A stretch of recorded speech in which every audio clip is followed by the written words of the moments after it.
Hello and welcome to another episode of Bridging Knowledge and Policy.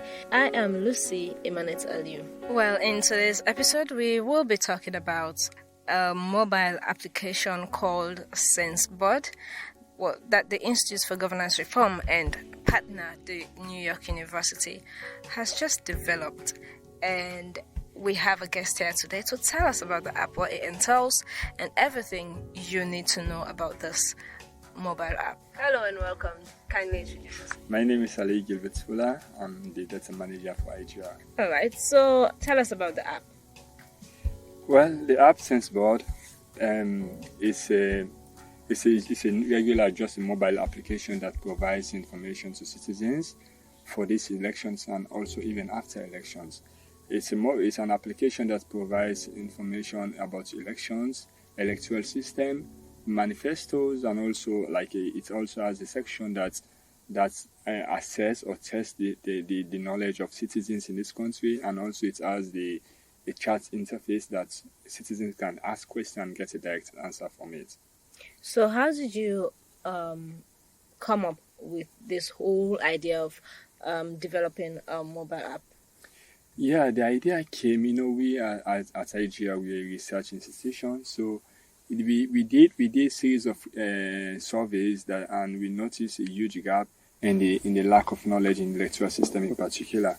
So we found out that more than 80% of citizens in this country did not even know anything about our electoral system.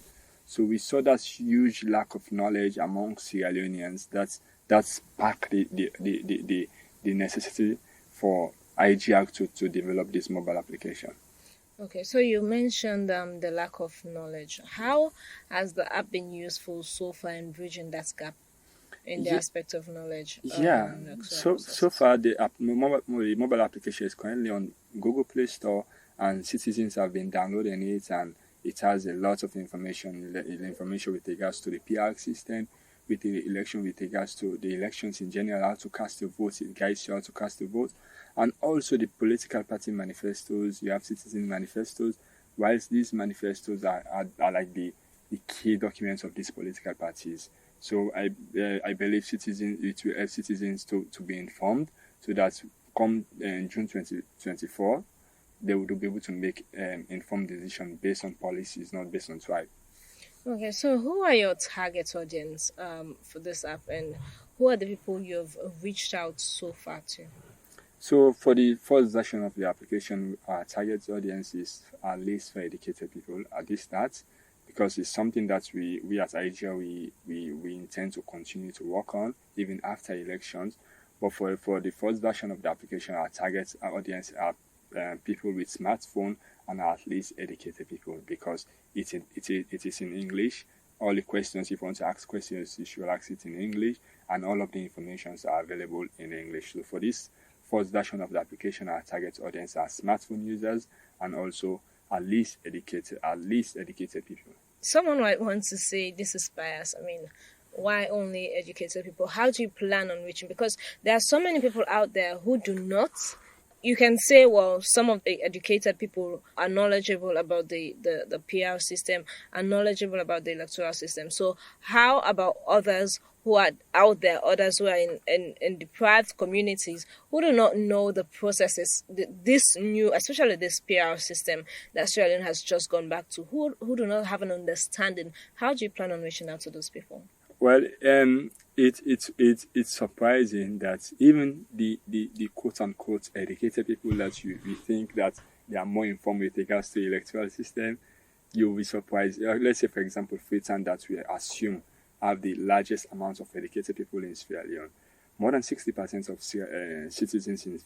So the quote unquote educated people that we assume that at least have a bit of knowledge about the electoral system, it's actually not true, because we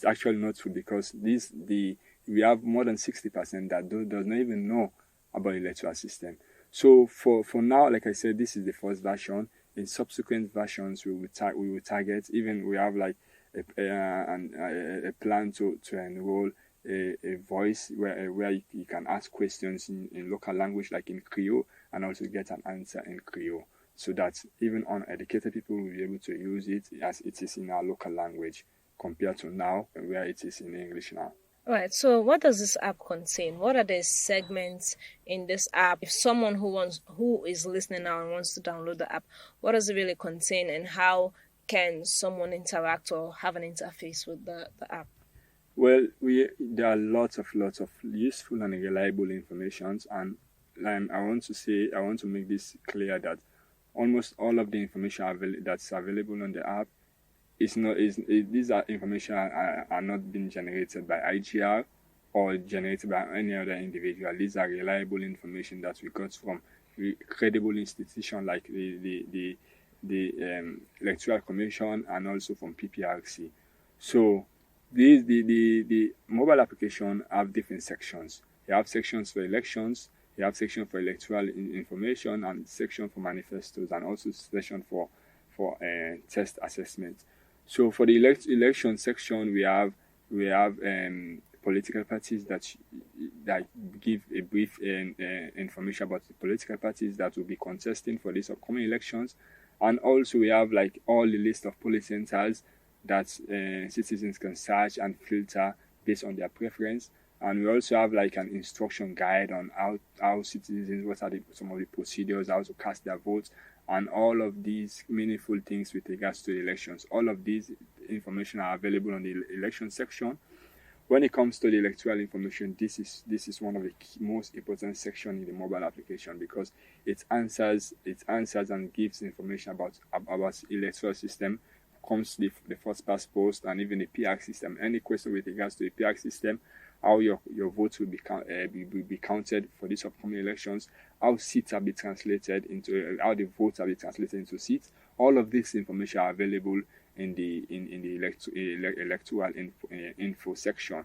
And also you have like an infographic that shows the change of electoral system for this upcoming election. So there are lots of meaningful useful information in this electoral info section. Also comes to the manifesto section, where you have political party manifestos, we have citizen manifesto, and also have women manifestos.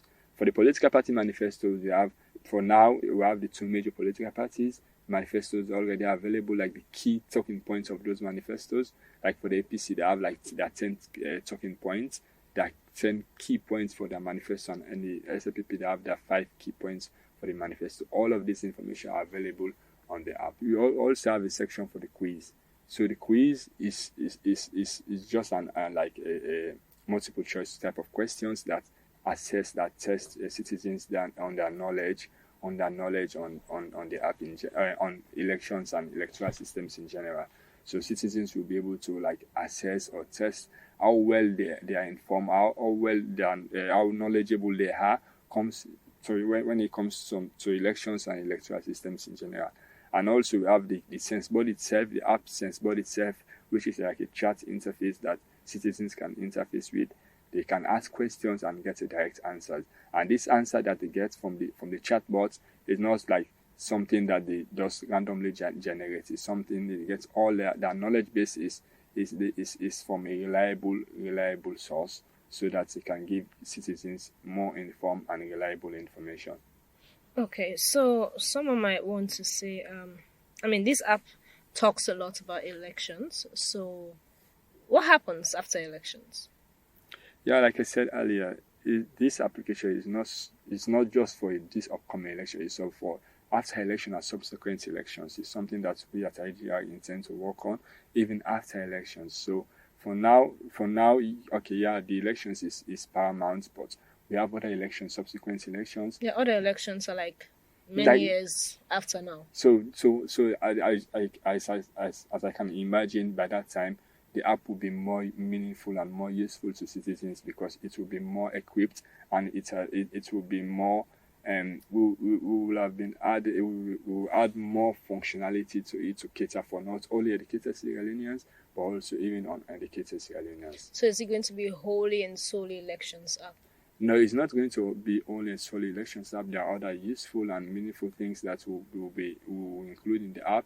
But as time goes on, as for now, our target now is for elections, electoral systems in general, and after that we will see what are the other things as time goes. We will see what are the other useful and meaningful things that Sierra Leonean lack, and we can see how we can incorporate them into the app. All right. So you said smartphone users, your target audience are smartphone users. So does that mean all smartphone users can download the app? For now, it's only available for Android users. So we are in the process of deploying it to the iOS store, the Apple store, so that even iPhone users will be able to get access to this app. But for now, from now, it's only available for Android users on Google Play Store. All right. So try to convince me on why I should download the app. Yeah. First of all, all Sierra Leoneans, Sierra Leoneans in Sierra Leone and even outside of Sierra Leone can have access to the application on Google Play. Just go to Google Play and just search for the word Sense Bod, SENSEBOD. When you search for it, you will see it pop up on the list of results, and just try to download and install it, and just go through the process. You have to sign up and so that you'll be able to have access to all of the useful information that's available on the app. So I will urge Sierra Leoneans to take this opportunity, because Sierra Leoneans lack means of information. We are even, for example, if you search on Google for certain things, it's so hard for you to get those things. So at least this app is like a gap. It tries to break the gap of information access, so that this app provides all of the meaningful information when it comes to elections and electoral systems in general, so that every Sierra Leonean will be able to have all of this useful and reliable information on their fingertip. So I will urge all Sierra Leoneans to take this opportunity, and so that we'll be more informed. And when we are more informed, we'll be able to make informed decisions come elections and even after elections. All right. So thank you very much for being here today, Gilbert. I hope that as the app progresses, you come here again to update us. Yeah, sure. I would love to. All right. Okay. So that's how we end today's episode. I have been Manifesto.